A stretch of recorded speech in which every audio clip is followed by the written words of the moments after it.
Juan Brown from the BLANCOLIRIO channel with a quick update on the devastating fires in Southern California. It's Wednesday, the 8th of January. This is the Topanga Peak 1 camera from the Alert California Wildfire Camera Network. We're looking towards the west, towards the ocean, behind the smoke there. This is a 3-hour loop. This is California's chaparral country. Steep, rugged terrain right off the Pacific Ocean with this chaparral that is designed to burn. It needs to burn regularly. Now, the last couple of previous years, we've had a lot of rainfall in Southern California nurturing this chaparral. And this year, we've had virtually very little or to no rainfall in this Southern California area. They are right now only 10% of normal rainfall to date in Southern California. So as the jet stream moves around through the different years, most of the rain hit Southern California a couple of years ago, and now this year the jet stream has moved the atmospheric rivers more to the north, so that Northern California, where I'm located, is at near 100% normal precipitation, and to the areas north of me in Northern California, north of Interstate 80, have greater than 100% precipitation. This is a wind-driven weather event. More on that in a minute. But let's check out this 3-hour loop. So we're looking along the ridge here, and we're going to watch as the sun rises, we're going to watch the fire snake up this canyon. So take a look at this canyon here. There's no fire in this canyon right here, but now there is fire. So the fire is backing up the terrain, but being driven by the winds pushing down the terrain, the downsloping, hot, dry Santa Ana winds that are up to about 60 to sometimes gusting to 70 miles per hour. They are not gusting up over 100 miles per hour as has widely been reported in the legacy media. There was one report of one gust of 100 miles an hour at one location during this weather event. But primarily the winds are around the 40 to 60 to 70 mile an hour range, which is devastatingly strong for this wildfire activity and much too strong for any fixed wing air tankers to have any effect on this wildfire activity at this time. Now, when I say this chaparral is designed to burn, here's one of the greatest sources on YouTube for wildfire coverage, Zeke Lunder from the Lookout YouTube channel. He gets into these. He is a GIS mapper, I believe, for the Forest Service or CAL FIRE. But here's some of the historical fire mapping of this area showing just how often and frequently these areas need to burn. One of the best sources for understanding the weather that drives these fire events is Mark Finan, retired KCRA meteorologist here in Northern California, and he's the one that alerted us this morning. He got on a soapbox lamenting the over-exaggeration of the cherry-picked data that the legacy media is using when they report on these fires. Now, if we go here to Zoom Earth, we can see what's driving this weather event. We've got a strong high pressure here just outside of Northern California and a powerful low pressure area down here by New Mexico, Texas area. And if we kind of put this in motion, let me back it up. Okay, now here we're going to roll it forward. High pressure moving clockwise to the north, low pressure counterclockwise to the south, sets up the two gears that drive the hot, dry air over the topography, causing the Santa Ana winds in Southern California. And that descending, the descending of the air increases the pressure, thus increasing the temperature and decreases the humidity of the air.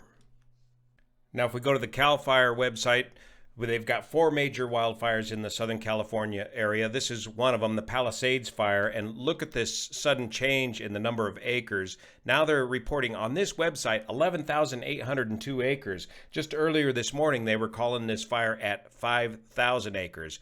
But it looks like they do have some pretty good GIS mapping that shows, well, this is probably dated already by now, but it shows where the fire is working in the chaparral in the mountains, but then coming down and starting to pick off the houses, individual houses, all the way down to the Pacific Coast Highway. As again, the winds are pushing downslope and down towards the ocean, offshore winds. Now that this is an ongoing event, we don't know how many structures we've lost so far, but earlier this morning they were already reporting at least 1,000 structures lost in this Palisades fire. The other major fire in the Southern California area that they're reporting on is the Eaton fire. Right now, they're calling that at 10,600 acres. It was listed at just 2,000 acres earlier this morning. Shows you just how fast moving the events are and how it takes time to catch up with the GIS mapping data as to the size of these fires, especially after the first day of the event.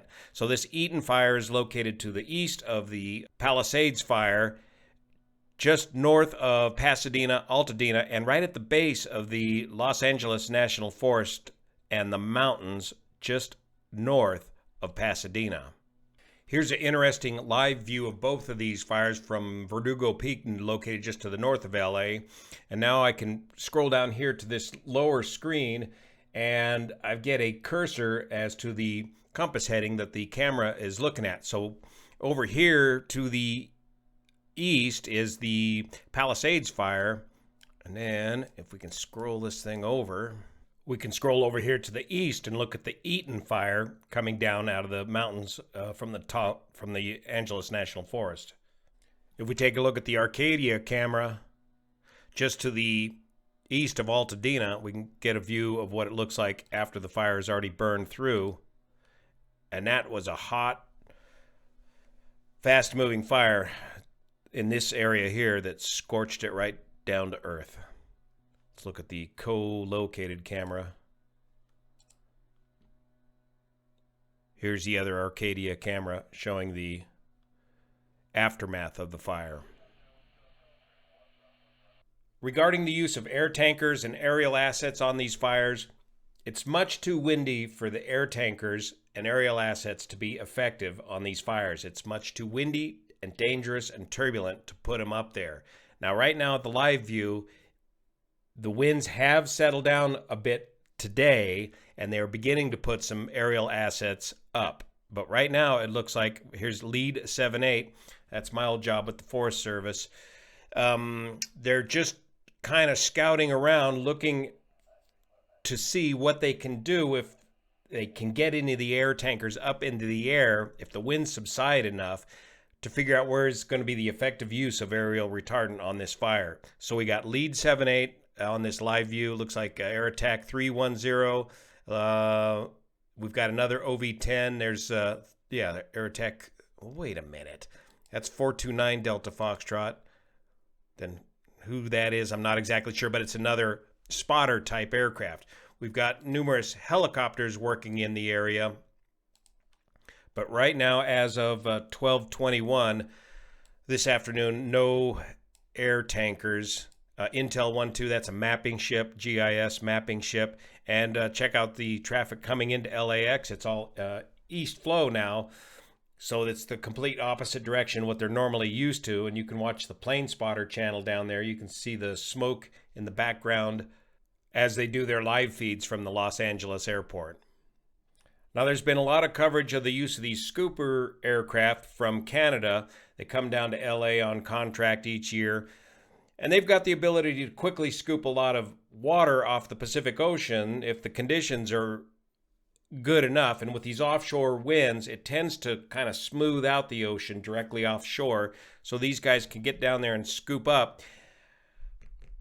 But they're only dropping water. So they can do a lot of repetitions very quickly, but they're only dropping water. And dropping water out of a fixed wing airplane on these sort of fires and these sort of conditions, in my opinion, is not the most effective use of aerial assets. The water simply tends to evaporate too quickly to make much of a dent on the fire. But these guys get in the headlines, they get in the news, and they get the contracts each year to continue to operate. And they push quite hard into some serious conditions, but eventually they were all shut down yesterday because of the excessive winds. Thank goodness. It's just too dangerous. It's not effective use of aerial assets when the winds get this strong.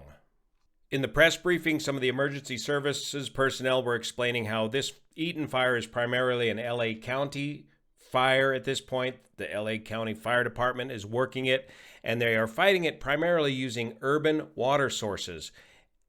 And they went on to explain how the water tanks in the water supply system here in the Pasadena area were quickly drained, and so they began to lose water pressure to fight this fire.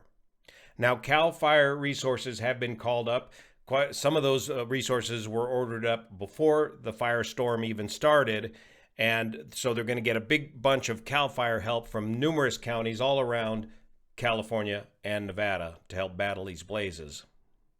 Additional fallout from these fires is the power. A lot of the local power utility companies had to shut down the power just before the fire started or as the fire started to prevent additional fires from starting as a precautionary safety shutdown. And then the fires themselves have caused losses of power. And another problem with these fires is the flood controls.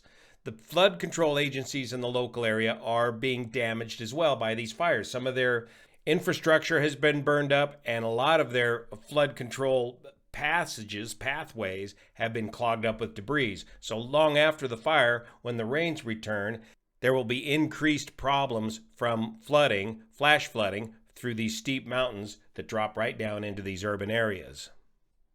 Being a wind-driven weather event fire, it's the individual hot embers that catches the individual houses on fire. All it takes is a small ember getting into the wrong place, a pile of dry leaves or some dry wood next to the house, that catches that one house on fire. So this form of structure protection, even with a garden hose, can be fairly effective. If you can keep this shrubbery and the small ember fires from around the perimeter of the house from catching the rest of the house on fire, you might be able to save that house. But once that small bit of ember, like down here on this garage, catches fire, it's a goner. And pouring water on these houses once they catch on fire, well, is kind of futile unless you're trying to prevent the house next to it from catching on fire. So with limited resources on the ground, firefighting managers have to decide, are we going to do individual structure protection, or are we going to do perimeter protection and attempt to stop the additional spread of this wildfire? So where do we put our resources? Do we put them on the individual houses to keep them from burning, or do we put them here on the perimeter and attempt to stop the fire? And if the winds die down enough, that's where aerial assets can be a great asset, is around the perimeter of the fire. Again, air tankers do not put the fire out. Aerial assets do not put the fire out. They can only slow down the rate of spread of the fire so that ground troops on the ground can begin to make a proper fire line around the fire. Helicopters are great for putting out hot spots with water because they can stop and hover and drop that water, as opposed to a fixed wing water dropping air tanker, which has to be moving at least about 120 to 150 miles an hour to drop that water, dispersing it, causing it to mostly evaporate. That's why the use of permanent retardant is a much more effective use of aerial assets.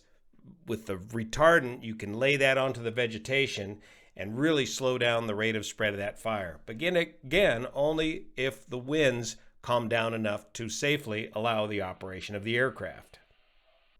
So tens of thousands of people evacuated, at least 1,000 structures lost so far, 2 fatalities. All these numbers are going to change as we get more information. Looking again at the live view here on Zoom Earth, we can see the smoke pumping out of the LA area all the way out into the Pacific Ocean with this wind-driven firestorm event in Southern California. Thank you so much for your support of this channel, especially the folks over on Patreon that make this content possible. See you here.